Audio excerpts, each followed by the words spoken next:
Hello बच्चा लोग, मैं आदित्यानंद आपका वेलकम करता हूं एक और जबरदस्त सेशन में। आज अपन लगभग कंप्लीशन के ऊपर हैं यूनिट्स एंड डायमेंशंस का। तो एरर के ऊपर अपन vernier caliper, screw gauge and error separate 3 lecture में करेंगे। और एनसीईआरटी में vernier caliper, screw gauge and error नहीं दिया हुआ है, कुछ चीज दिया हुआ है थोड़ा सा, जैसे कि तुम्हें अनसर्टेनिटी प्रिंसिपल्स दिया हुआ है। तो वो जो कैलकुलेशंस में किस तरीके से एरर आता है और उसके बारे में एक लेक्चर यहीं पे ले लेंगे। फिर 3 सेपरेट लेक्चर इसके तुरंत बाद देंगे जिसमें कि एरर पूरा अच्छे से पढ़ेंगे, जो कि एकदम कॉम्पिटिटिव एग्जामिनेशन में आता ही आता है। नीट में भी हर एक साल पूछ रहा है, आजकल इस साल भी आया था, पिछले साल भी आया था। मेंस और एडवांस में तो हमेशा पूछता है। तो तुम्हारे लिए बड़ा इंपॉर्टेंट है क्योंकि एनटीए बड़ा बढ़िया तरीके से उस चीज़ को लेती है। तो error is very very important, तो उसे अपन 3 सेपरेट लेक्चर में कवर करेंगे। तो आज देखते हैं, इसको कंप्लीशन की तरफ बढ़ा रहे हैं। एक लेक्चर इसके ऊपर और आएगा, उसके बाद ये हो जाएगा अपना कंप्लीट। तो चलिए बहुत ही बढ़िया तरीके से आगे बढ़ते हैं। आज अच्छा, लास्ट क्लास में मैंने लेक्चर नंबर 8 बोल दिया था, वो 7 ही था दोस्त। ठीक है, तो आज लेक्चर नंबर 8 हो रहा है और आज अपन देखने वाले हैं क्या सर, हेल होमोजेनिटी का, जो कि खत्म करेंगे। आज 2 चीज पढ़ेंगे, conversion of one system of unit into another. Although इसका जो थ्योरी है वो हमने पहले ही आपको करवाया है कि एक सिस्टम से दूसरे में कन्वर्जन कब कैसे करते हैं। याद करो, थोड़ा सा दिमाग में आ गया ना तुम लोगों का? जल्दी से कमेंट करके बताओ कैसे करते हैं। Checking the dimensional consistency of equation. अब डायमेंशनल कंसिस्टेंसी का क्या मतलब है हम पढ़ेंगे। ये 2 चीज अपन पढ़ेंगे। ऑल्दो इससे पहले मैं हमेशा बताया कि किस तरीके से क्वेश्चंस को सॉल्व करते हैं, जैसे कि कोई भी एक डायमेंशन फॉर्मूला कैसे डिराइव करते हैं। तो इसके ऊपर एक होमवर्क क्वेश्चन था, इसको डिस्कस करेंगे सबसे पहले, फिर आगे बढ़ेंगे। तो ये मैंने दिया भी था, आप लोगों को बोला भी था। आप लोग बताइएगा कितने लोग सॉल्व कर लिए थे, जल्दी से बताओ कमेंट करके। If momentum p, area a and time t are taken to be the fundamental quantities, ठीक है, then energy has a dimension formula। देखो ध्यान से, अब हमें क्या है, एनर्जी। तो एनर्जी मैं कैसे लिखूंगा, जल्दी से बताओ। फोर्स इंटू डिस्प्लेसमेंट वर्क के बराबर होता है ना। तो क्या लिखोगे, ये होता है फोर्स इंटू डिस्प्लेसमेंट, तो मास और डिस्प्लेसमेंट के चलते एक एल और फोर्स में एक L, M L square by T square. अगर किसी को इसमें दिक्कत आया जैसे मैंने लिखा, इसका मतलब आप डायमेंशंस अच्छे से नहीं सीख पाए हो अब तक। तो आपको रिवीजन करना चाहिए क्लास नोट से सबसे पहले। फिर जो जो चीज़ समझ में नहीं आया उसको पेन से लिखना चाहिए। यही मिस्टेक बच्चा करता है।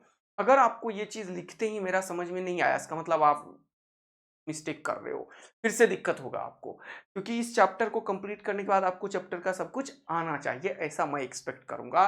और तभी आप कोई भी एग्जाम क्रैक कर पाओगे। तो वर्क ही एनर्जी है, मैंने बार बार बोला था। तो हमें ये बनाना है, कहने का ये मतलब है हमारे पास क्या है, हमारे पास है मोमेंटम मेरे दोस्त। तो मोमेंटम क्या है, पी एम वी, मैं बार बार बोलता हूँ। एम का एम मैं हमेशा लिखता हूँ और वी का एल बाई टी लिख देता हूँ। फिर क्या हमारे पास एरिया, एरिया का लेंथ का स्क्वायर मैं लिखता हूँ हमेशा, और टाइम का टाइम। यानी कि हमारे पास ये 3 चीज है मेरे प्यारे बच्चा लोग, हमारे पास ये 3 चीज है। और इससे क्या बनाना है, हमें एनर्जी बनाना है। बनाते हैं चलो। अब तुम्हें दिख रहा है कि मास एक है सर, एक मास है, तो हमें एक मास वाला चीज यहाँ पे है, ये ऊपर होना चाहिए, तो पी ऊपर लिख दिया। मैंने हमेशा बोला है कि इसको तुरंत लिख लिया करो। हो जाएगा एम एल बाई टी। अब हमें नीचे चाहिए टी स्क्वायर, और हमारे पास एक सेपरेट टी बचा हुआ है। तो क्यों ना हम एक टी को नीचे ले लें और एक टी इधर दे दें। देखो, टी स्क्वायर हो गया, एम स्क्वायर हो गया, बचा क्या, एल स्क्वायर। लेकिन हमारे पास एल स्क्वायर है ए। अब खुद सोचो, एक एल पहले है, हमें रिक्वायरमेंट तो एक ही एल की है ना। तो हम क्या करें कि एक एल आ जाए, बताओ। तो सर इसको रूट अगर कर दिया जाए, खुद ही देखो। अगर तुम्हें ये सब चीज सोचने में दिक्कत आ रही है तो थोड़ा सा ऑप्शन का भी फायदा उठाया करो। देखो ऑप्शन में देखो, पावर 1/2 ने तुम्हें हिंट किया कि कहीं इससे भी आ सकता है। तो ये ऑप्शन तुम्हारे हेल्प के लिए दिया गया है, तो थोड़ा इधर भी नजर बैठाओ। ऑल्दो इसका बेसिक मेथड मैंने बताया हुआ है कि जैसे बोला इसने कि एनर्जी का फॉर्मूला बताओ, तो तुम ऐसे बेसिक मेथड से सॉल्व कर सकते हो। Energy is proportion to momentum का पावर एक्स, एरिया का पावर वाई, टाइम का पावर जेड। और इसको डायमेंशनल इक्वेशन से सॉल्व करके एक्स वाई जेड का वैल्यू निकालो। एक्स वाई जेड का वैल्यू वही आएगा जो हम यहाँ पढ़ रहे हैं। हमें क्या चाहिए, ए, एल चाहिए। तो एल के लिए मैं यहाँ पे एल दिया, लेकिन यहाँ पे रूट अंडर ए दे दिया। देखो ये हो गया तुम्हारा। अब इसको सॉल्व करो तो यही मिल गया, M L square by T square. यही तो हमें चाहिए। और ये दोनों इक्विवेलेंट है। अब इसका डायमेंशन लिखोगे तो ये हो जाएगा पी, यहाँ पे एरिया है तो इसका एरिया का पावर 1/2 और टी नीचे है ऊपर जाएगा तो टी का पावर -1। ये हमारा आंसर आ गया। देखो कितना प्यार से तुमने सॉल्व किया क्वेश्चन को। तो किधर है ऑप्शन पी, ए का पावर 1/2, इधर है नहीं, ए इधर है नहीं, ये -1/2 खत्म, तो ए का पावर 1/2 टी, तो ये हो गया आंसर। देखो कितना प्यार से समझ में आया, मजा आया। कितने लोगों ने डी आंसर खुद किया था इस मेथड से। मैंने तुम्हें ऑल द दोनों मेथड से बोला था, इससे भी सॉल्व कर लेना, इससे भी करना। इससे किसने सबसे तेज किया था जल्दी कमेंट करके बताओ फटाफट से। सीख रहे हो, ग्रो हो रहा है, मजा आ रहा है।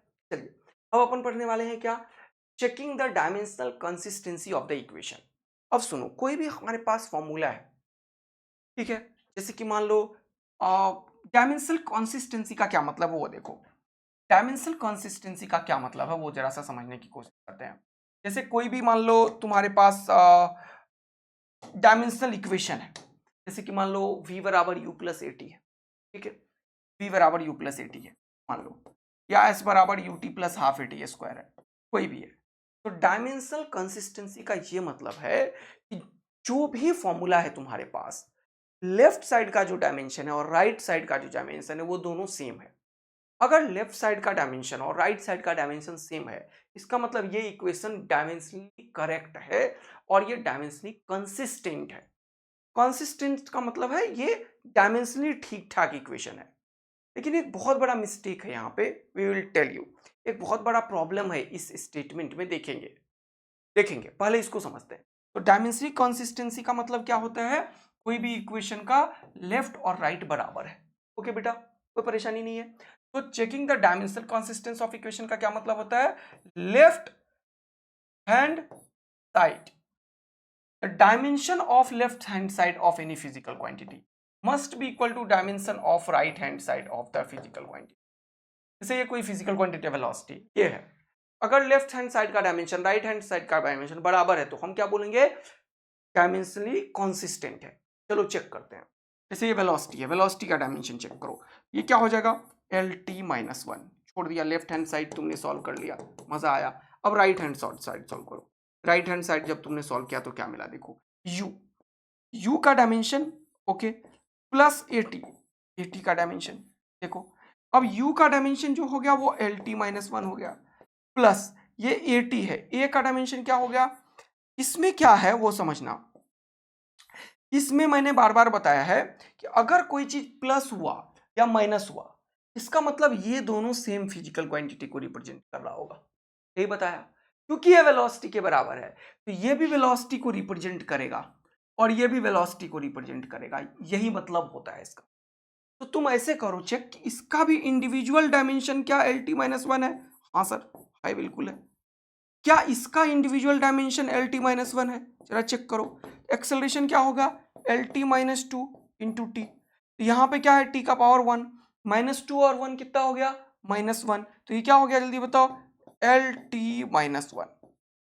मजा आ गया, LT-1। देखा, v बराबर u plus a T dimensionally consistent है कि लेफ्ट हैंड साइड का डायमेंशन भी LT-1 है और राइट हैंड में जितने भी एक्सप्रेशन है उन सब का डायमेंशन मिलके इनके बराबर होना चाहिए, ये तरीका होता है। तो हम बोलेंगे this equation is dimensionally consistent. चलो एक और क्वेश्चन सॉल्व करते हैं।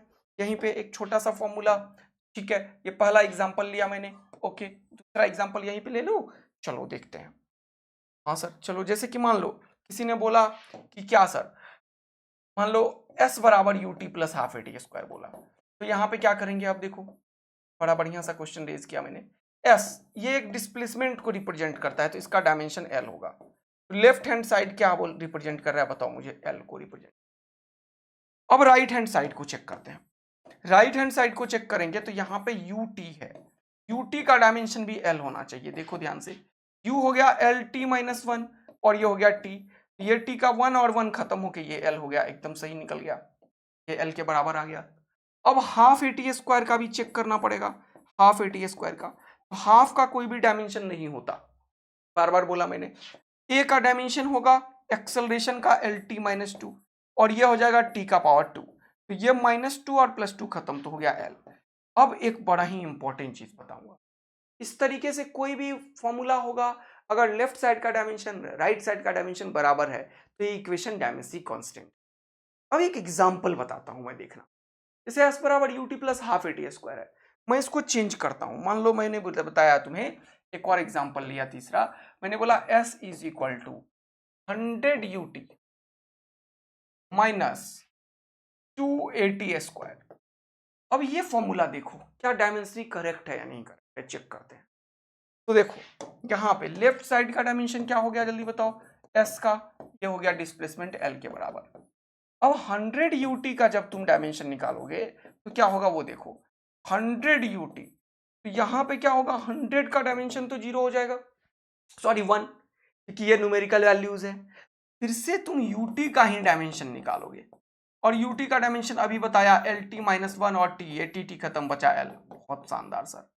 फिर यहाँ पे देखो ये 280 स्क्वायर, अब ये माइनस हो या प्लस हो इससे फर्क ही नहीं पड़ता, हर एक इंडिविजुअल क्वांटिटी का डायमेंशन जो लेफ्ट साइड में आया उसके बराबर होना चाहिए। तो यहाँ पे 2 का कोई भी डायमेंशन फिर से नहीं होगा, तो तुम्हें मजा आ जाएगा। देखो फिर से ये 80 स्क्वायर का ही डायमेंशन हो जाएगा, और 80 स्क्वायर तो अभी तुरंत तुमने किया था एल टी माइनस 2 और टी स्क्वायर, और ये खत्म बचा एल। देखो कितना मजा आया। अब ये क्वेश्चन कैसा भी हो, एस बराबर 100 यू टी माइनस 280 स्क्वायर है, ये भी डायमेंशनली करेक्ट आएगा। एस बराबर u t plus half 80 square है, ये भी डायमेंशनली करेक्ट आएगा। और इवन तुम यहां से हाफ हटा दो तो भी डायमेंशनली करेक्ट आएगा। यहां से एक बड़ा ही इंपॉर्टेंट इंफॉर्मेशन मैं तुम्हें देना चाहता हूं, कोई भी फिजिकल इक्वेशन यदि डायमेंशनली करेक्ट है तो जरूरी नहीं है वो फिजिकली करेक्ट है। डायमेंशनली करेक्ट तो कोई भी इक्वेशन है, जैसे कि फॉर एग्जांपल अगेन एक और एग्जांपल कोट कर देता हूं। मान लो s बराबर, मान लो यहाँ पे ut लिख दिया और यहाँ पे माइनस 80 स्क्वायर लिखा, ये भी डायमेंशनली करेक्ट इक्वेशन है। लेकिन ये तीनों डायमेंशनली करेक्ट है, लेकिन क्या ये फिजिकली करेक्ट है? नो। अगर तुम 9th क्लास में थोड़ा सा पढ़े हो तो तुम्हें समझ आ रहा होगा, इसको प्रूव भी करेंगे काइनेमेटिक्स में, कि s बराबर u t plus half a t square he physically correct है। इसका मतलब अगर कोई इक्वेशन डायमेंशनली करेक्ट है, इसका मतलब ये जरूरी नहीं है कि वो फिजिकली करेक्ट होगा। बट अगर कोई इक्वेशन फिजिकली करेक्ट है तो it must be dimensionally correct. Physically correct है तो वो डायमेंशनली करेक्ट होगा ही होगा। अगर डायमेंशनली इनकरेक्ट हो गया तो तुम बोल दोगे कि ये पक्का गलत है भैया। यानी कि dimensionally incorrect equation must be physically incorrect, but dimensionally correct equation may और may not be physically correct. आया समझ में? तो बड़ा ही इंपॉर्टेंट इंफॉर्मेशन मैं कॉन्सेप्ट यहाँ पे पढ़ा रहा हूँ, इसको ध्यान से देखना। तो यहाँ से हम एक चीज समझ पे आए हैं, यहाँ पे एक बढ़िया सा कॉन्सेप्ट क्लियर किया हमने, क्या कि dimensionally correct equation, dimensionally correct equation, dimensionally correct equation में और may not be physically correct, may or may not be physical।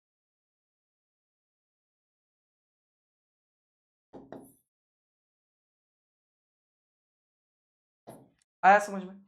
Dimensionally correct है तो फिजिकली करेक्ट हो भी सकता है, नहीं भी हो सकता है, दोनों बात है। But but dimensionally incorrect equation, dimensionally incorrect equation must be physically incorrect, must be physically correct। आया बात मजा? अगर डायमेंशनल किसी का लेफ्ट साइड राइट साइड का बराबर नहीं आया तो फिजिकली वो पक्का सही नहीं होगा, गारंटी है। यानी कि डायमेंशन का यूज इस बात में तुम कर सकते हो कि कोई फिजिकल एजुकेशन मतलब गलत है या सही है। गलत है ये बता देगा, सही है इसमें ये सही चीज नहीं बताएगा, ये गलत है चेक करके दे देगा कि डायमेंसी अगर इनकरेक्ट है तो पक्का वो इनकरेक्ट है। लेकिन डायमेंसी अगर करेक्ट है तो वो करेक्ट हो भी सकता है, नहीं भी हो सकता। उसका एग्जांपल सामने दे रहा हूं, देखो 100 यूटी माइनस 280 स्क्वायर नहीं है डायमेंसी, डायमेंसी करेक्ट है बट फिजिकली इनकरेक्ट है। आया मजा? सीखा तुम लोगों ने? तो इस तरीके से हम यूज करते हैं डायमेंशंस का किसी भी इक्वेशंस को वेरीफाई करने के लिए। अब कोई भी इक्वेशन तुम वेरीफाई कर सकते हो, ठीक है ना बेटा। जैसे कुछ और इक्वेशन मान लो, जैसे कि मान लो एंगुलर मोमेंटम मुझे प्रूफ करना है, एंगुलर मोमेंटम एल, तो वो डायरेक्ट तुमको पता ही है। एंगुलर मोमेंटम का एक और एग्जांपल ले लो, क्या एंगुलर मोमेंटम। तो एंगुलर मोमेंटम में कोई बड़ा बात नहीं है, सिंगल फॉर्मूला तो पक्का आ जाएगा, और ये तुम लोग करते भी हो। सिंगल फॉर्मूला जो है तुम्हारे जीवन में, जैसे कि अभी एंगुलर मोमेंटम की बात कर रहा हूं मैं, देखो एंगुलर मोमेंटम एल होता है mvr, अब इसका भी डायमेंशन mvr से ही तो आता है, तो कोई लोड की बात नहीं है। जब तुम mvr निकालोगे तो वो एल के बराबर ही होगा भैया। हाँ सॉरी, इसमें तो कोई दिक्कत ही नहीं है, mvr का ही डायमेंशन तो एल के बराबर लिख दो। m को लिख दो m, b को लिख दो एल टी माइनस वन, और r को लिख दो फिर से l, तो ये M L square T minus one हुआ। और यही तो एंगुलर मोमेंटम का डायमेंशन है, तो ये कोई बड़ा बात नहीं है। सिंगल इक्वेशन को तुम वेरीफाई करो कि ये डायमेंशन करेक्ट होगा या नहीं इनकरेक्ट होगा, ये तो बकवास ही है। और अब कोई बोलता है कि एफ बराबर एम ए को प्रूफ करो कि ये डायमेंशन करेक्ट है या इनकरेक्ट है, क्या ही बकवास है। एफ एक्चुअल में एम इंटू ए से ही तो आया है, लेकिन कोई बोलता है तो कर देना, तो लेफ्ट साइड में लिख देना फोर्स का हमें याद है M L T minus two, और फिर यहाँ पे लिखना मास है ना एम लिखो, एक्सेलरेशन है ना एल टी माइनस टू लिखो, अंत में क्या आया M L T minus two. तो ये बड़ा बकवास चीज था, समझ में आया कि नहीं आया, लेकिन मजा आया तुम्हें, सीख लिया तुमने कि dimension correct equation physically incorrect हो सकता है, but dimension correct equation physically correct हो भी सकता है, नहीं भी हो सकता है, लेकिन डायमेंशन इनकरेक्ट फिजिकली इनकरेक्ट होगा ही होगा, बात की गारंटी। ओके दोस्त, मजेदार काम हुआ, मजा आया, अच्छा लगा, सुंदर लगा। तो चलो अब इसका एक बहुत इंपॉर्टेंट चीज बता, इसका एक कुछ डायमेंशंस का कुछ लिमिटेशन है, ये हमेशा काम नहीं करता।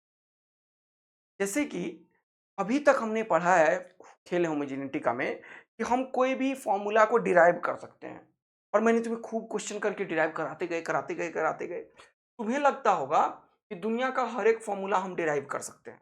जैसे मैंने लिख दिया momentum this are fundamental quantity, energy has a dimension of, ऐसे ही खूब क्वेश्चन कराया, तो तुम्हें अब लगता होगा हम तो कुछ भी कर सकते हैं, हम तीर मार सकते हैं। लेकिन तीर मार सकते हो अगर तुम्हारे हाथ में दो चीज हो, तभी तुम तीर मार सकते हो। लेकिन यहाँ पे एक प्रॉब्लम है, तीर मारने के टाइम पे ही अगर तीर टूट जाए तो दिक्कत हो जाएगी ना यार। तो यहाँ पे वही दिक्कत हुआ कि कुछ लिमिटेशंस हैं, इसका औकात कुछ जगह फ्लॉप हो जाता है। देखो जैसे कि कभी भी अगर तुम डायमेंशंस कोई फिजिकल क्वांटिटी का निकालना चाहते हो, और उसमें जो है कुछ ऐसे फिजिकल क्वांटिटी है जिसका सेम डायमेंशन हो।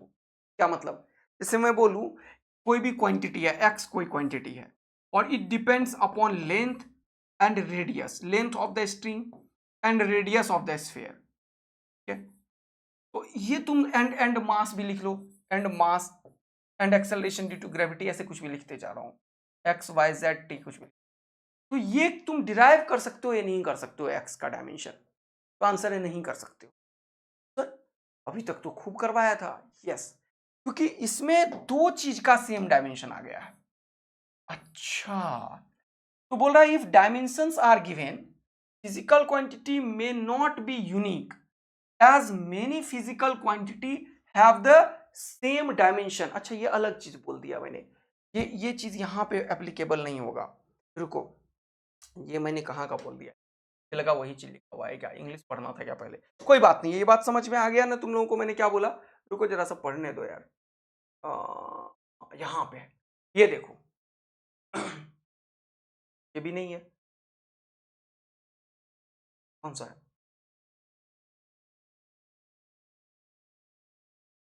कोई बात नहीं है, चलो यहाँ पे मैं बता देता हूँ।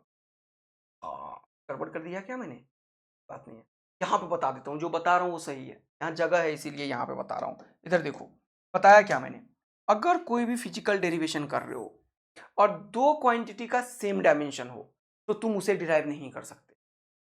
अगर मैंने बोला कि तीन फिजिकल क्वांटिटी है, if we have three different physical quantity and two physical quantity has same dimension, then you can not derive that formula.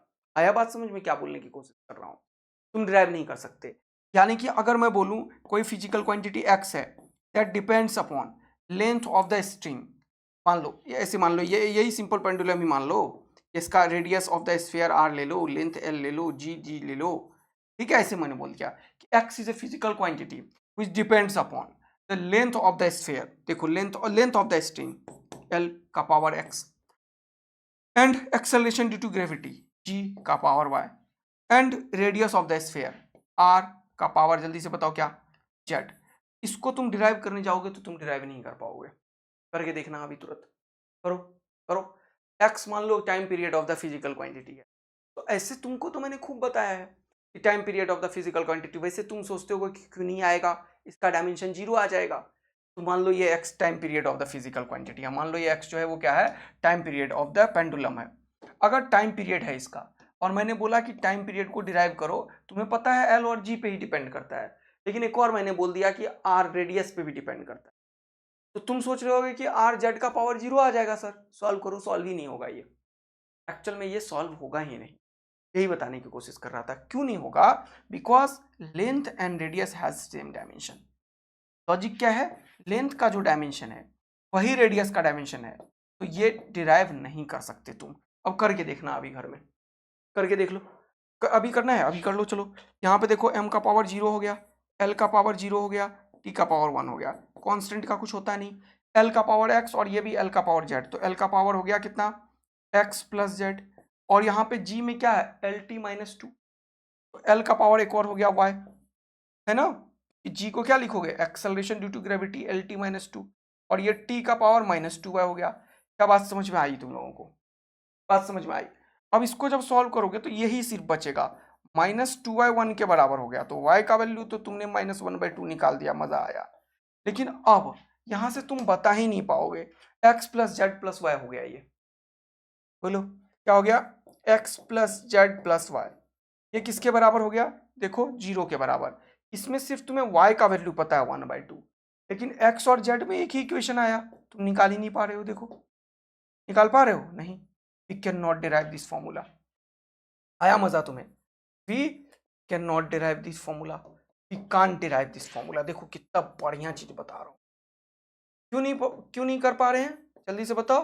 Because अगर दो चीज, if you want to derive any physical formula and two of the physical quantity has same dimension, then you can't derive this formula. आया मजा? क्योंकि एक equation कम हो जाता। तो यहां से तुम सॉल्व करके भी देख लिया।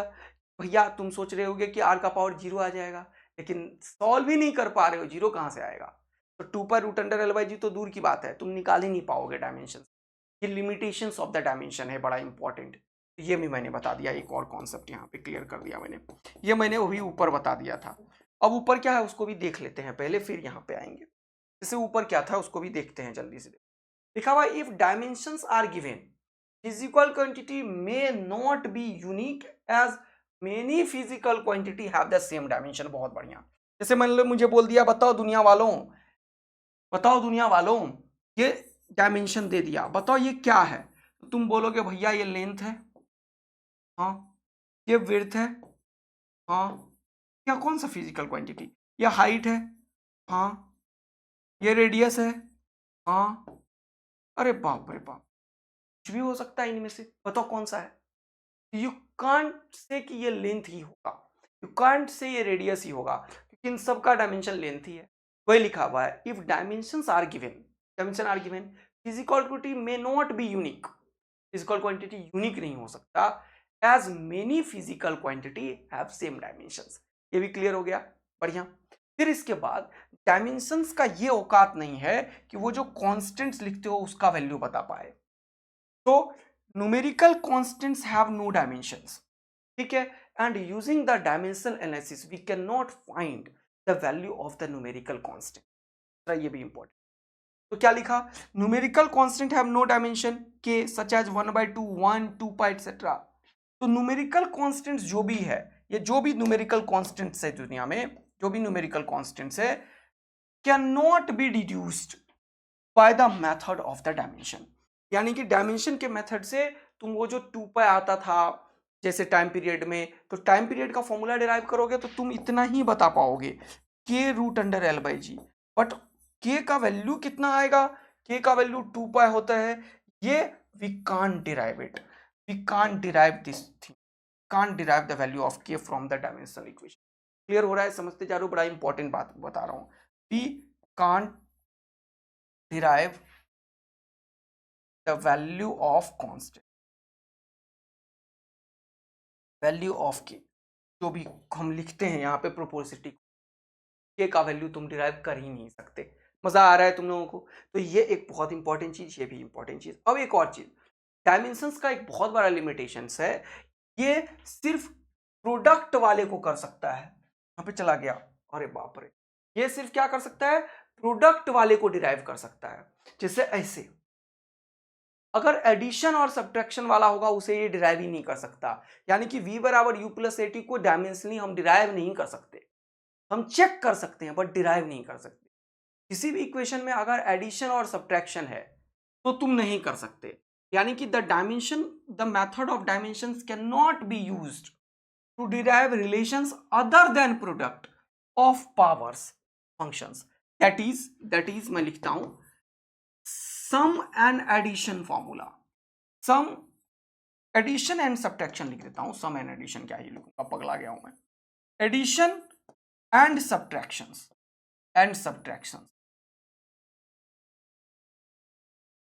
जहां पे एडिशन एंड सब्ट्रैक्शन इन्वॉल्व्स है वहां पे तुम डायमेंशनली फॉर्मूला डिराइव नहीं कर सकते हो। यानी कि you can not derive the formula s बराबर u t plus half a t square using dimension. S बराबर u t plus half a t square, you can't derive this formula using dimension.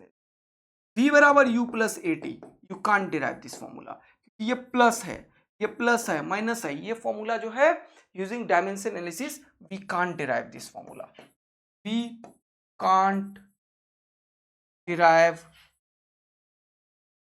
Using dimensional analysis. आया बात समझ में? बड़ा important चीज बता रहा हूं ना तुम लोगों को, तुम्हारा लेवल अप कर रहा हूं अब मैं, कि देखो डायमेंशन एनालिसिस इसे डिराइव नहीं कर सकता, क्योंकि जब मैंने खूब सारे क्वेश्चन कर लिया तो तुम्हें मजा आने लगा। डायमेंशन इसे भी डिराइव नहीं कर सकता where two different physical quantities has same dimension. Two different physical quantity have same dimension होगा तो उसको भी डिराइव नहीं कर सकता, ऑल्दो वो पावर्स और प्रोडक्ट में ही क्यों ना हो। देखो तुरंत से यहाँ पे लिखा अदर देन द प्रोडक्ट, लेकिन प्रोडक्ट में भी उसे नहीं कर सकता जिसके दो फिजिकल क्वांटिटी का डायमेंशन सेम हो। मजा आ रहा है तुम्हें? इसे भी नहीं कर सकता डायमेंशन।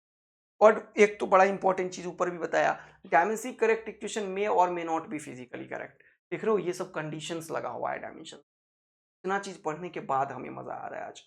यहाँ पे देखो तो ये क्या लिखा है मैंने, बोला even if a physical quantity depends upon three physical quantity out of विच, अच्छा ये रहा यार, ये रहा, ये लिख दिया मैंने।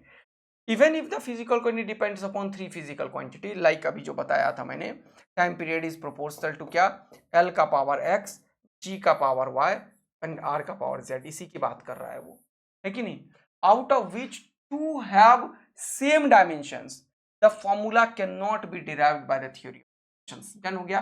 इसका एग्जांपल यहाँ पे लिखा हुआ है, ये पीछे वाले जगह पे, यहाँ, ठीक है ना। तो ये जो मैं कर रहा हूँ इसका नीचे लिख दे, इसी के नीचे ये वाला थ्योरी क्लैरिटी हो जाए। यानी कि ये वाला पॉइंट्स को डिस्कस कर रहा है ना।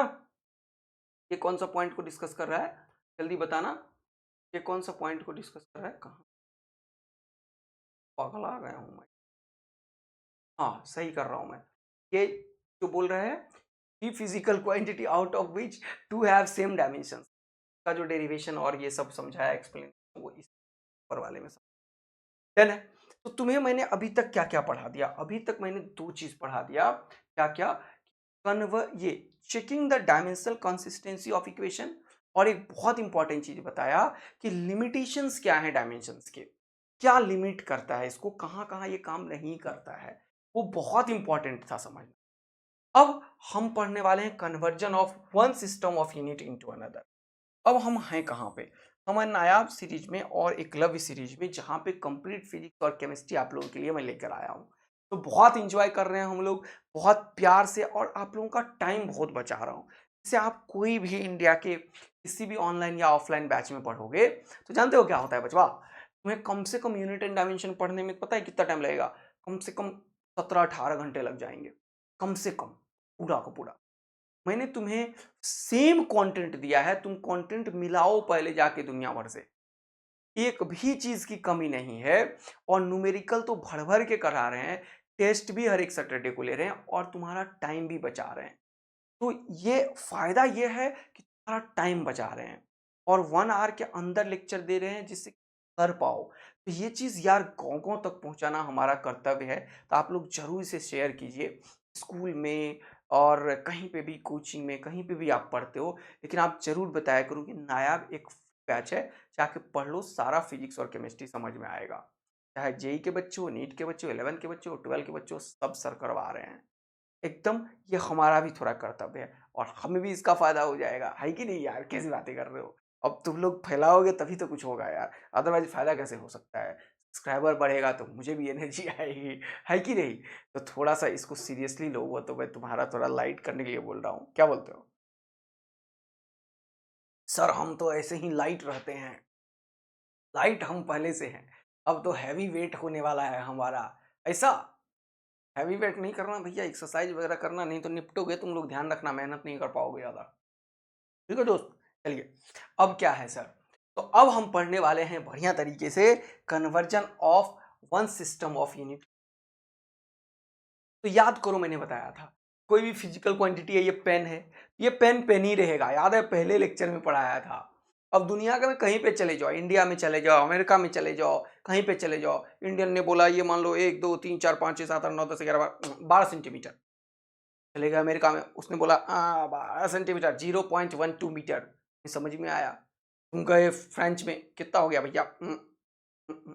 ये 0.55 फुट। तुम्हें समझ ही नहीं आया क्या बोला उसने? किसी ने फुट बोला, किसी ने मीटर बोला, किसी ने सेंटीमीटर बोला। लेकिन अब हम इस हालत पे आ गए हैं, ये पेन तो पेन ही है ना भैया, फिजिकल क्वांटिटी सेम ही है, हम कन्वर्ट कर सकते हैं कहाँ पे? एक सिस्टम को दूसरे सिस्टम में।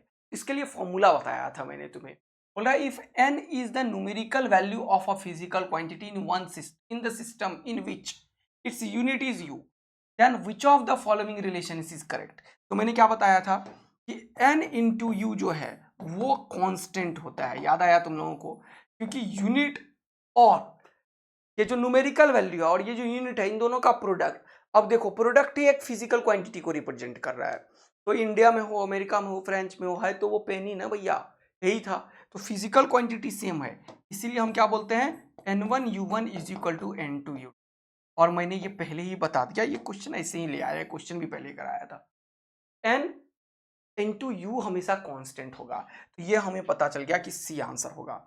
इसका फायदा क्या है सर? ये n इंटू यू कॉन्स्टेंट से हम कन्वर्ट करेंगे अब एक सिस्टम ऑफ यूनिट को दूसरे सिस्टम में। तो चलो क्वेश्चन देखते हैं, तब समझ में आएगा। जैसे कि मैंने बोला 50 मीटर पर सेकेंड को कन्वर्ट करो सीजीएस में। अब मीटर पर सेकेंड किसको रिप्रेजेंट कर रहा है ये तुम्हें पता होना चाहिए। ये कर रहा है स्पीड को या वेलोसिटी को, किसी को भी कर रहा है सर, स्पीड या वेलोसिटी कुछ भी तुम बोल सकते हो, ओके। अब तुम्हें पता होना चाहिए कि मीटर का सीजीएस यूनिट क्या होगा, सेंटीमीटर, और सेकंड का तो सेकंड ही होता है, सेंटीमीटर पर सेकंड इसका सीजीएस यूनिट। तो यहां पे तुम यूज करोगे N1U1 is equal to N2U2, ठीक है, ये यूज करना है। तो N1 कितना है 50, U1 कितना है मीटर पर सेकेंड। तो ये कभी भी लिखा हो ना तो एक एक लिख लेना, 1 मीटर 1 सेकेंड, हमेशा इसको एक एक लिखना, इससे तुम्हें बहुत आसानी मिलेगी। अब सीजीएस का N2 पता ही नहीं है, यही तो निकालना है। अब यहाँ पे U2 है सेंटीमीटर, तो इसको भी 1 सेंटीमीटर लिख दो और 1 सेकेंड लिख दो, इसको एक एक लिख लेना, हमेशा मेरा बात ध्यान रखना। तो 1 मीटर कितने सेंटीमीटर के बराबर है वो करना, हमेशा बड़े वाले को छोटे में कन्वर्ट करना आसानी होगा। छोटे को बड़े में भी कन्वर्ट कर सकते हो, लेकिन कोई फर्क नहीं है। अगर तुम्हें ये नहीं आता कि 1 मीटर कितने सेंटीमीटर में है, तो ये याद रखना, milli, centi, deci, metre, deca, hecto, kilometre. अब ये याद रखना बस, मिली, सेंटी, डेसी, ये वाला जगह पे चेंज करेंगे। जैसे इस वाले जगह पे लिख देंगे ग्राम, तो ये यूज करेगा मास को। अगर यहाँ पे है मीटर तो ये लेंथ को मेजर करेगा। अगर यहाँ पे लिख दूं लीटर, तो ये वॉल्यूम को यूज करेगा। मिली, सेंटी, डेसी, लीटर, ये हो गया डेका, हेक्टो, किलो, लीटर। अच्छा, milli, centi, deci, gram, deca, hecto, kilogram, milli, centi, deci, metre, deca, hecto, kilometre. आया बात समझ में? ये बड़ा आसान सा चीज है। अब अगर नीचे जा रहे हो, देखो जहां पे भी गए, मान लो तुम्हें क्या करना है, मीटर को सेंटीमीटर में, तो मीटर वाले जगह पे 1 लिखा हुआ है, ऐसा मान के चलो, और सेंटीमीटर इसके आगे 2 है ना, तो 2 जीरो लिख दो। यानी कि 1 मीटर जो है वो 100 सेंटीमीटर के ऊपर है। तो ऊपर की तरफ जाओगे तो जीरो बिठाना, और नीचे की तरफ जाओगे तो जीरो से डिवाइड करना। जैसे 1 मीटर कितने किलोमीटर के बराबर है, तो इसके चलते 1 लिख लो, नीचे भी 1, और कितने हैं इसके आगे 3, तो 3 लिख लो। यानी कि 1 मीटर जो है 1/1000 किलोमीटर के बराबर होगा। आया समझ में? नीचे आ रहे हो तो डिवाइड करो, ऊपर जा रहे हो तो सीधा का सीधा 0 पुट करो। यह है कन्वर्जन फॉर्मूला। अब तुम कन्वर्ट करके मुझे बताना 1 सेंटीमीटर कितने मिली के बराबर, ऊपर जा रहे हो तो 10 मिली के बराबर। 1 डेसी कितने मिली के बराबर, 1 डेसी 100 मिली के बराबर, एंड सो ऑन। इतना बढ़िया चीज बता दिया तुम्हें, मजा आया ना? तो मान लो 1 किलोमीटर कितने सेंटीमीटर के बराबर, तो किलोमीटर का तो 1 हो गया, उसके ऊपर कितना जीरो है, 1 2 3 4 5, 5 लिख लो। आया बात समझ में? तो कितना मजा आया तुम्हें। ऊपर जा रहे हो तो 1 के ऊपर 0 बैठाते चलो, नीचे आ रहे हो तो 1 के नीचे 1 के ऊपर 0 बैठाते चलो। कितना सुंदर। तो देखो अब 1 मीटर है तो ये हो गया 1000 सेंटीमीटर, बहुत सुंदर। और ये सेकेंड और सेकेंड है तो कुछ लोड मत लेना, ये हो गया n2, और ये हो गया 1 सेंटीमीटर बाय 1 सेकेंड। अब ये दोनों हमेशा कैंसिल आउट हो जाएगा, देखो तो ये देखो ये हमेशा कैंसिल आउट होगा, याद रखना ये और ये। अगर ये कैंसिल नहीं आउट हुआ तो न्यूमेरिकल का वैल्यू कैसे निकाल पाओगे। n2 का वैल्यू कितना हो गया, 30140। n2 का वैल्यू हो गया 5 × 10 का पावर 4 लिख लो। ये हमारे को वैल्यू निकल के आ गया। देखा कि सीजीएस यूनिट में ये जो 50 मीटर पर सेकेंड है वो 5 × 10 का पावर 4 के बराबर होगा सेंटीमीटर पर सेकेंड का। आया समझ में? 50 मीटर पर सेकेंड कितना हो गया, जल्दी से बताओ। मीटर 50,000। अच्छा 1 मीटर ये गलत कर दिया मैंने यार, वही मैं पगला रहा था। यहाँ 3 जीरो गलत लिख दिया ना, 2 ही जीरो होगा ना, 3 जीरो तो गलत लिख दिया, 2 ही जीरो होगा। 1 मीटर बराबर 100 सेंटीमीटर तभी से बताए जा रहा हूँ, और लिख गया 1000 यार, पगला गया आदित्यानंद। 2 1 3 0 यानी कि 5000 हो गया। बोलो क्लियर हुआ? निकाल लोगे n1 v1 बराबर n2 u2। और क्वेश्चन सॉल्व करो। बोल रहा है 5 ग्राम पर सेंटीमीटर, ये हाई क्या बता पाओगे तुम लोग? ये वॉल्यूम को रिप्रेजेंट कर रहा है सीजीएस में, वॉल्यूम है सीजीएस में, क्योंकि ये ग्राम है और सेंटीमीटर क्यूब है। केजी पर मीटर क्यूब इसका एमकेएस होगा। एमकेएस एसआई का ही कन्वर्जन है, तो यहाँ पे ग्राम है तो इसको क्या लिखोगे, केजी, और सेंटीमीटर को क्या लिखोगे, मीटर क्यूब। अब तुम्हें n1 u1 = n2 u2 करना है। n1 के बदले 5 है, और इसको मैंने हमेशा बोला 1 ग्राम ऊपर लिखो और 1 सेंटीमीटर का होल क्यूब नीचे लिखो। अब ये n2 मुझे नहीं पता, लेकिन ये पता है 1 केजी है, पता है ना केजी है। अब 1 केजी मैंने बोला कितने ग्राम के बराबर होगा बताओ, और 1 मीटर क्यूब कितने के बराबर होगा। अब इसको कन्वर्ट करना सीखो, तो n2 हमें निकालना है। 1 केजी को अब ग्राम में ले जाओ, क्यों? क्योंकि जो बड़ा है उसको छोटे में कन्वर्ट करो। 1 केजी को ग्राम बराबर 1000 ग्राम, देखो अभी तुरंत तुम्हें समझ में आएगा। और 1 मीटर कितने सेंटीमीटर के बराबर, तो 100 सेंटीमीटर। देखो कितना मजा आया तुम्हें। क्या ये मजा ले रहे हो तुम जीवन का या नहीं, जल्दी से बता दो। 1 ग्राम बाय 1 सेंटीमीटर क्यूब, ये चीज तुम्हें पता होना चाहिए जो मैं तुम्हें बताऊं दोस्त। इसका फायदा, अब देखो किसी को अगर दिक्कत है 1 केजी को 1000 ग्राम लिखने में, तो मैंने बताया ना milli centi decigram deca hecto kilogram.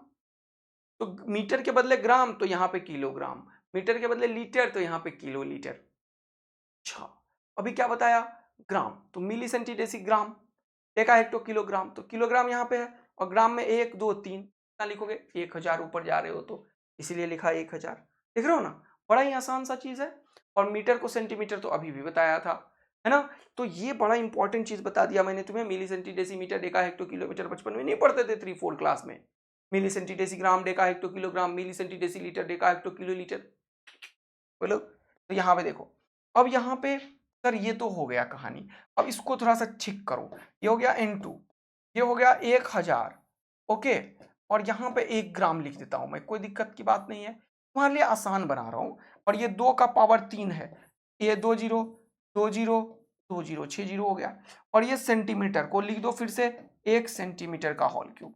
देखो मैंने क्या बताया था तुम्हें, ये दोनों हमेशा खुपाच टकाक, खुपाच टकाक, यह हमेशा कटेगा, कि सिर्फ नंबर्स ही नंबर्स बचेंगे। अब ये 6 जीरो में से खुपाच खुपाच खुपाच टकाक टकाक टकाक बचा 3 जीरो, तो n2 का वैल्यू क्या हो गया, ये 3 जीरो इधर आ गया, n2 किसके बराबर हो गया, देखो 5000। आया मजा? यानी कि 5 ग्राम पर सेंटीमीटर क्यूब जो है वो 5000 केजी पर मीटर क्यूब के बराबर होगा। आया बात समझ में? इसका ये मतलब है कि अगर कोई लिखता है तुमसे कि भैया बता क्या किया तुमने, तुम बोलोगे 5 ग्राम पर सेंटीमीटर क्यूब। अगर कोई चीज इंडिकेट कर रहा है, तो ये एक्चुअल में किसके बराबर होगा, ये 5000 kg पर मीटर क्यूब के बराबर होगा। ये दोनों यूनिट है, N1U1 is equal to N2। ये किसी एक ही सब्सटेंस को डिस्क्राइब कर रहा होगा, और ये बोलो या ये बोलो बात बराबर होगा। बात आया समझ में? तो जल्दी से वाई टैप करो, आग लगाओ, दिल बरसाओ फटाफट से। ठीक है, दूसरा कन्वर्ट करो। चलो एक और क्वेश्चन करते हैं, ये पढ़ो। बोला imagine a system of unit. अब कुछ और भी हो सकता है, कोई हाइपोथेटिकल सिस्टम भी बना सकता है, इसे इसने बनाया, एक हाइपोथेटिकल सिस्टम है ये। बोला imagine a system of unit, एक नया यूनिट बता, in which the unit of mass is 100 kg। बोला मास हमेशा 100 kg में हो, length is 1 kilometre, length 1 kilometre होगा, और time 1 minute, then 1 joule in this system is equal to. अब देखो तुम्हें पता है 1 जूल है, जूल किसका यूनिट है भैया, वर्क का, तो वर्क क्या होगा, वर्क को जल्दी से बताओ, ये न्यूटन मीटर होगा, बोलो हाँ है ना, न्यूटन मीटर होगा। अब मैं हमेशा इसको बोलता हूं कि इसको ब्रेक करके पूरा लिखा करो। तो जब तुम न्यूटन मीटर लिखते हो तो न्यूटन के लिए क्या लिखोगे, केजी, ठीक है, मीटर स्क्वायर पर सेकेंड स्क्वायर। बोलो मजा आया क्या, यही हो गया जूल।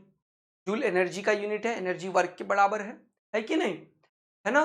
तो 1 तो हो गया 1 न्यूमेरिकल, और ये जूल को जनरल वैल्यू में यूज करते हैं इसको, लेकिन इसको हम न्यूटन मीटर पढ़ते हैं। न्यूटन क्या होता है बेटा, फोर्स इंटू डिस्प्लेसमेंट। फोर्स क्या है, मास इंटू एक्सेलरेशन, और एक और मीटर आ गया, तो देखो ये हो गया केजी मीटर स्क्वायर पर सेकेंड।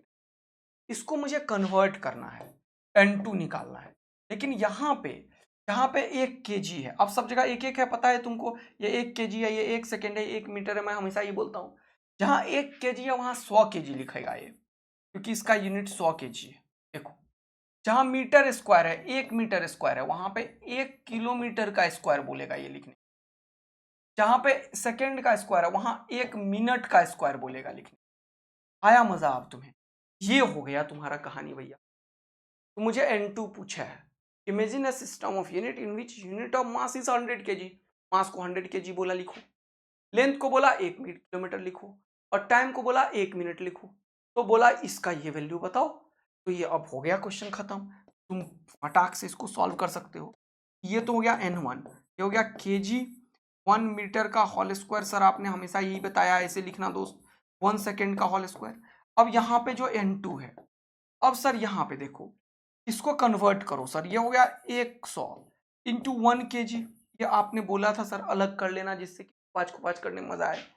1 किलोमीटर का स्क्वायर है, 1 किलोमीटर बराबर 1000 का स्क्वायर इंटू 1 मीटर का स्क्वायर। देखो यहां से मजा आ रहा है तुम्हें। 1 मिनट बराबर 60 सेकेंड होता है, 60 का स्क्वायर को बाहर कर लो, और यहाँ पे 1 सेकेंड का स्क्वायर लिख लो। इससे फायदा क्या होता है, कंफ्यूजन नहीं होता। ये 1 kg 1 मीटर का स्क्वायर, 1 सेकेंड का स्क्वायर, 1 सेकेंड का स्क्वायर, ये सब खत्म। तो बचा क्या, सिर्फ यहाँ पे N2 बचा हुआ है। और यहाँ पे देखो ये 3 जीरो, और ये 3 जीरो का स्क्वायर, 3 और 3 6 और 2 8 जीरो ऊपर में हुआ, और नीचे हो गया 6 6 या 36 इंटू 2। तो यह N2 का वैल्यू देखो कितना प्यार से निकाला तुमने। N2 ये हो गया 60 का स्क्वायर, यानी कि 36 पे 2 जीरो, और नीचे कितना 3 और 3 6, ये स्क्वायर के बदले 6 करे जा रहा हूं, समझ आ रहा है कि नहीं आ रहा है, और ये 2 8। अरे बोलो, तो 3 और 3 6 2 8, तो यहाँ पे होगा 1 2 3 4 5 6 7 8। अब क्या करोगे जल्दी बताओ, खुपाच खुपाच खुपाच खुपाच। अब यहाँ पे देखो, या अब देखो 36 इंटू 10 का पावर -6, ये हो जाएगा, क्योंकि 3 और 3 6, यह आंसर हो जाएगा N2 का। देखो ध्यान से, N2 is equal to 36 into 10 का पावर -6। कितने लोगों ने खुद किया था जल्दी बता दो। अबे बोल, घर में बैठे हो कहीं पे भी तो इसका क्या मतलब है, तुम सोने लगोगे, पेट चीर के भूंटी निकाल दूंगा। चल खड़े हो जा, खड़े हो जा सारे लोग। हाँ तुम क्या देख रहे हो, आसपास क्या देख रहे हो, खड़े हो जल्दी से, नहीं तो नींद लगने लगेगा तुम लोगों को। जैसे ही कुछ लगातार फ्लो में चलने लगता है तुम लोग निपटने लगते हो। जल्दी, यहाँ पे क्या हो रहा है, तुम्हें क्या लग रहा है मैं तुम्हें नहीं देख पा रहा हूँ, मंत्र आत्मा से देख रहे हैं। दिल का मिलन है बच्चों के साथ, तो एकदम हम सीधा समझ लेते हैं कि किसको क्या हो रहा है। तो तुम लोग को जब फ्लो में फिजिक्स चल रहा होता है ना, तुम लोग निपटने लगते हो। कितने लोग निपट रहे थे बता, सही बात है सर, हम निपटने लगे थे, खोपड़ी उड़ा दूंगा, ध्यान रखना।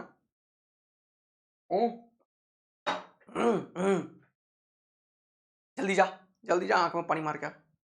नींद लिए तो पेट में सीधा भौंटी निकाल दूंगा, समझ में आएगी नहीं आया पढ़ने के। और घर में पंखा उंखा ऑफ करके रहा कर, नहीं तो नहाया कर। दिल्ली सुबह कितने लोग नींद नहाते हुए, नहाते आते तो हो नहीं तुम लोग, हाँ ऐसे उठ के आ जाते हैं। सुबह 5 बजे उठता हूँ मैं, समझ में आया कि नहीं आया? चल इधर आ, जल्दी आ इधर। और उसके बाद तुमसे बात भी कर लेता हूँ, फिर तुम्हारा लेक्चर भी दे देता हूँ। चलो जल्दी, अगला बोला फोर्स एक्टिंग। चलो जल्दी पेन चलो फटाफट से, टाइमर ऑन कर देता हूँ। ये क्वेश्चन में 1 मिनट का टाइमर ऑन हो गया। जल्दी बता, 1 मिनट का टाइमर ऑन है, जल्दी से सॉल्व करके बता। 60 सेकेंड। 1 3 हो गया, 4 हो गया, 5 हो गया, 6 हो गया। अब चुप रहो, नहीं तो कर नहीं पाओ। जल्दी कर कर कर कर, मेरे को मत देख, जल्दी कर।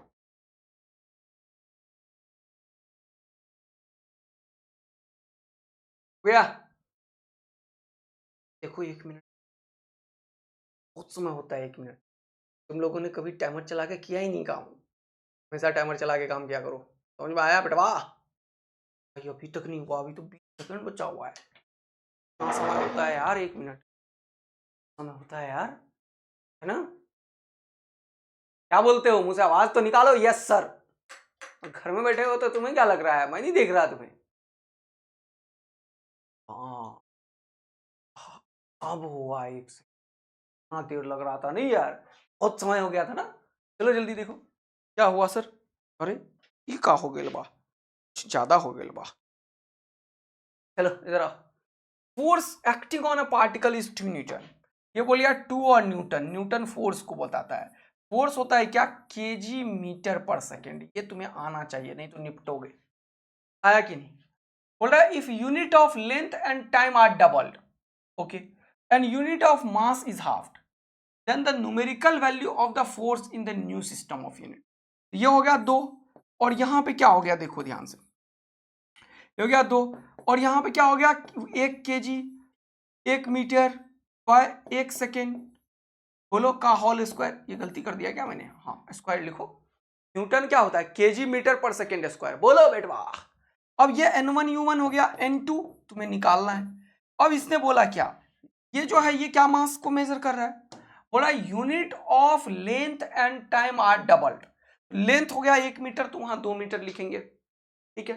Unit of mass is half, mass 1 KG है तो ये हो गया आधा केजी, लिख लो आधा केजी। अच्छा, फिर अगला लिखो, length and time is double, इसको लिख लो 2 मीटर, और ये 1 सेकेंड का स्क्वायर, तो इसका डबल बोला इसने, इसको 1 सेकेंड को 2 सेकेंड, 2 सेकेंड का स्क्वायर। देखो मजा आया कि नहीं आया तुम्हें? अब देखो तुम्हें कितना मजा आ रहा है यहाँ पे। तो ये हो गया, ये खुपाच और टकाक हो गया N2। यहाँ पे क्या हो गया, 1 केजी, देखो ध्यान से। यहाँ पे हो गया 1 मीटर, देखो ध्यान से। और यहाँ पे हो गया 2 2 जा 4 सेकेंड का होल स्क्वायर। तो ये खुपाच खुपाच कर दो जल्दी से बेटवा। केजी खुपाच टकाक टकाक, जल्दी से बोलो खुपाच खुपाच टकाक। तो बचा कितना, 4, और ये हो गया 2, ये इधर गया। तो N2 का वैल्यू कितना हो गया, 8। कितनों को मजा आया देखो। क्या तुम अब कन्वर्ट कर लोगे, 4 4 डालोगे, तोता डालोगे, जल्दी से बताओ। Conversion of one system of unit into another को एकदम पूरा का पूरा उपड़िया उड़ा दोगे, जल्दी बताओ। चलो अगला एक और क्वेश्चन सॉल्व करो। तुम्हारे लिए इतना सारा क्वेश्चन करवाता हूं, फिर भी गलती किया ना, याद रखना भूंडी निकाल के उड़ा दूंगा। चलो, बोला in a new system of unit, unit of mass is taken as a 50 kg, unit of length is taken as 100 metre, and unit of time is taken as 1 minute. What will be the weight of a body in this system? If SI system unit is 10 Newton, तो बता Newton अभी तुरंत बताया, क्या लिखोगे, KG metre पर second का whole square. बोलो मजा आया क्या? हाँ सर। अब यहाँ पे हमें N2 ही तो निकालना है सर। अब ये क्या किया, बोला unit of mass is taken as 50 kg, लिख लो सर, कोई दिक्कत की बात नहीं है। Unit of length is taken as 100 metre, लिख लो सर, लिख रहे हो, मजा आ रहा है। Unit of time is taken as 1 minute, 1 minute का स्क्वायर करोगे, क्या अभी करवाया वैसे ही है क्या? ये 1 मिनट का स्क्वायर मतलब 60 का सेकेंड का होल स्क्वायर। अब इसको घर में कर लेना, मैं नहीं कर रहा। कितने लोग बोल रहे हैं सर हम 4 देंगे, कितने लोग बोल रहे हो जल्दी बताओ। सर हम फोड़ देंगे तोड़ देंगे सर, क्या बात है, उड़ा दोगे। चलो अगला क्वेश्चन करके दिखाओ, ये वाला करो। In a new system of unit, वही तो है। अच्छा ये वाला आंसर निकाल देना तुम लोग, यहाँ पे सॉल्व करना। ये लिख देता हूं मैं, फोड़ दो बेटा, फोड़ दो, फोड़ दो। तो यार ये वाला क्वेश्चन और ये वाला दोनों बराबर ही था, इसमें ऑप्शन नहीं है, इसमें ऑप्शन है, इतना ही अंतर है।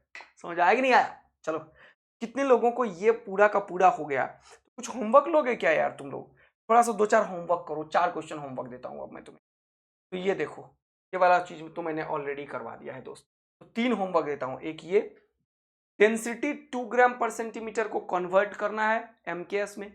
ये डेंसिटी है, ये सेंटीमीटर क्यूब है, सीसी को क्या लिखते हैं, सेंटीमीटर क्यूब। ये अभी तुरंत करवाया, ये ध्यान रखना। एक क्वेश्चन जल्दी से तुम फोड़ डालो, फाड़ डालो, ठीक है बिल्कुल पक्का? बोल बेटवा, फिर इधर आ जाओ, ये वाला भी एक बार फोड़ डालो, फाड़ डालो, ठीक है। और एक और क्वेश्चन, ये वाला फोड़ डालो, फाड़ डालो। तीनों क्वेश्चन, ये वाला पहले भी दिया था, एक बार फिर से कर लेना, हो जाएगा तुम लोग। चलो थैंक यू सो मच। आज तुम लोगों को हमने पूरा का पूरा यूनिट एंड डायमेंशंस खत्म करा दिया भैया। तो यूनिट एंड मेजरमेंट जो है, मेजरमेंट बचा हुआ है, यूनिट डायमेंशन हो गया खत्म। अब मेजरमेंट की बारी आ गई। तो मेजरमेंट में सबसे पहले अपन पढ़ेंगे एनसीईआरटी में जो है वो, और फिर एरर में पढ़ेंगे vernier caliper, screw gauge and error. तो कल से होगा धमाकेदार, थोड़ा डिफरेंशिएशन रिवाइज कर लेना। तो यूनिट्स एंड डायमेंशंस हो गया है आज के डेट में पूरा खत्म।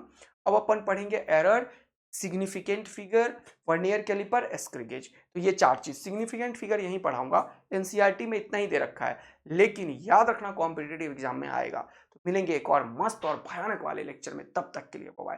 थैंक यू सो मच बचवा एंड बचवी लोग, ऐसे ही फोड़ते रहिए, मजे में रहिए। और मजा आ रहा है तो यार कमेंट करके बता देना सर मस्त वाला मजा आ रहा है, यूनिट डायमेंशन कैसा लगा पूरा वो बताओ। तगड़ा एरर पढ़ाऊंगा, क्योंकि एरर से गारंटी क्वेश्चन आता है नीट में, मेंस में, एडवांस में, सब जगह। Thank you, love you, bye. Share वेयर करते रहना दोस्त, कमेंट वेंट करते रहना, मजा लेते रहना।